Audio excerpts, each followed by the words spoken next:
Coronavirus pandemic has thrown lives into disarray from the moment that the first cases were diagnosed on Australian soil. But it seems that some of the more confounding issues are arising at the moment as restrictions are being eased, and again, different states are moving at different paces. Doesn't seem to be a lot of cohesion, and restrictions, all sorts of questions seem to be raised. I mean, the most recent one is businesses, restaurants, cafes, who are only allowed to have limited number of patrons, and enforcing their patrons to social distance, keep their tables a certain distance away from each other.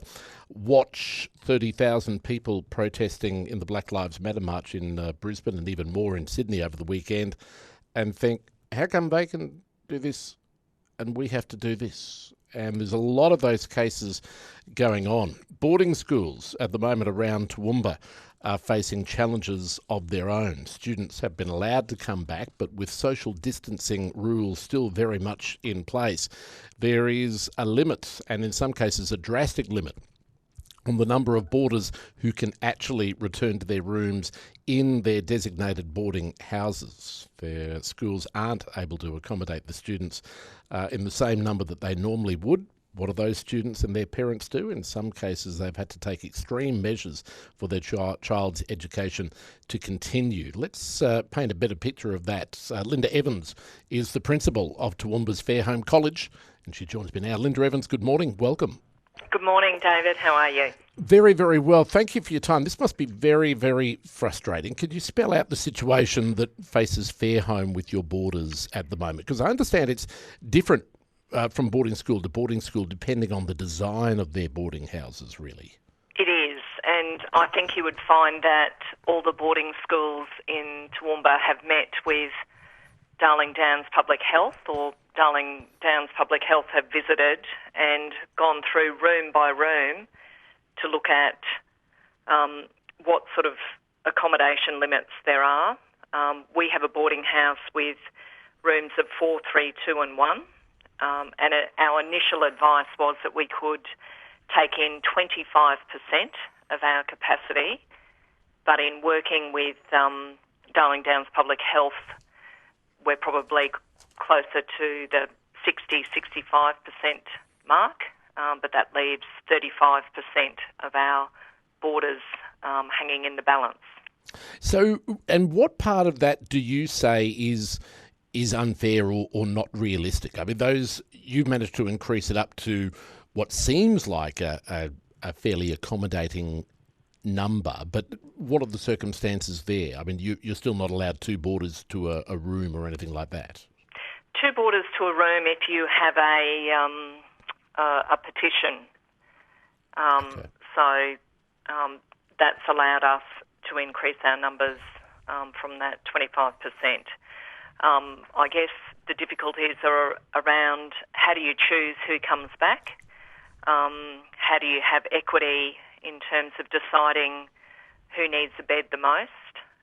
So they're frustrations. And I think for me the biggest frustration is that on the 25th of May it was deemed safe for all students to be back at school, and I don't know how many times I read or heard that there was no danger, no risk for students to be in contact with one another, and that's how day schools are functioning. And yet when they walk that 100 metres back into the boarding house, it's a totally different world. And it doesn't equate, does it? I mean, they can sit as close as they want to one another in the dining hall, presumably, or in the classroom, in the playground, everywhere else, but the boarding house comes under a different set of rules, which doesn't make any sense, really. Well, I guess we always understand that the risk of infection in a boarding house is heightened because you've got closer proximity. So we're aware of that, and certainly there have been some wonderful improvements in terms of reducing that risk over time, and particularly during COVID-19, but they are unrealistic when you compare it to what happens in the general population, and particularly any day school. anywhere in Australia. It's even more surprising, I think, and I don't know if this has been the case with Fairholme, but I've heard of students coming in from interstate. They've been able to return to school and individual decisions have been made on individual cases that they don't have to do the obligatory 2 weeks quarantine because it's acknowledged and accepted that while they've been away, they've only been on a family property and had no contact with anyone outside of that family because the property is remote. So that 2 week edict has been waived. And yet the boarding school, or the actual boarding houses, still are under this other rule. So it's a very frustrating situation. How have you made that choice as to who gets to have those limited number of beds and who doesn't? Well, we haven't had to invoke that choice as yet because a number of parents have chosen to keep their daughters at home for the remainder of the term. So we've continued our learning from home program throughout and very strong support for those students. So that isn't a problem we've had to face yet, but we've got 7 days until our school closes for the term, and schools and parents would like to be able to make plans for how we will work from the start of term 3.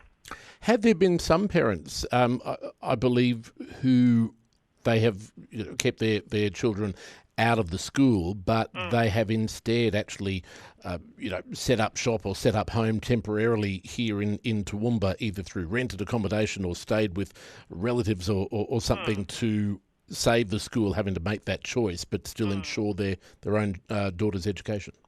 That's right. That has certainly happened, and we had a wonderful initiative from our PNF, which was to host for a day family with a connection with a border family to host that border for the final weeks of term. So that certainly helped a great deal too.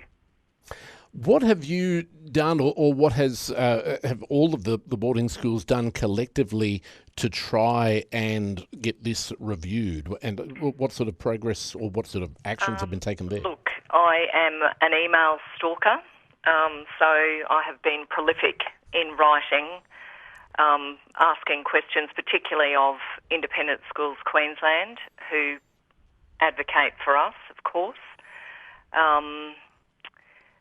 We've spoken with ICPA, we've spoken with our National Boarding Schools Association, of course. So we've tried to add weight to the lobbying power of those groups, and we have worked very closely with Public Health here, who've been fantastic in terms of answering questions and trying to help us to work within guidelines, but to do it in a realistic manner.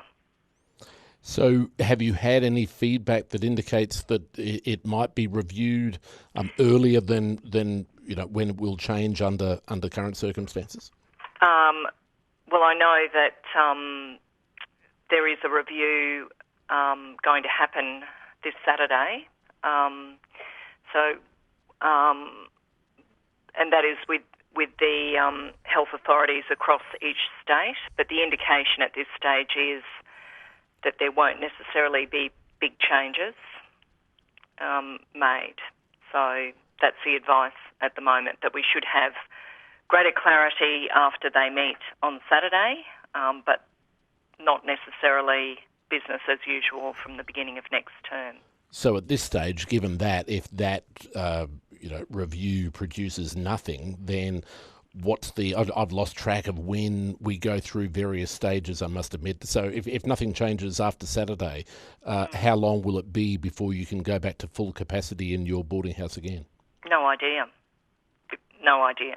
That's on the stage that is yet to be discussed. That's right.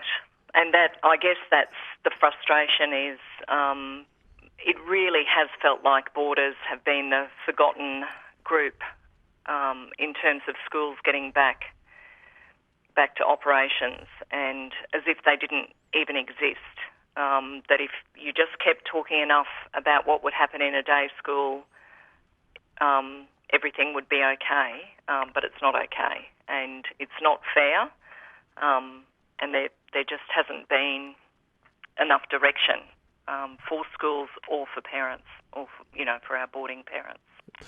Linda Evans is my guest. She's the principal of Fairholme College in Toowoomba. Linda Evans, does this have implications for the school financially from a business perspective if this continues? Of course. Of course it does.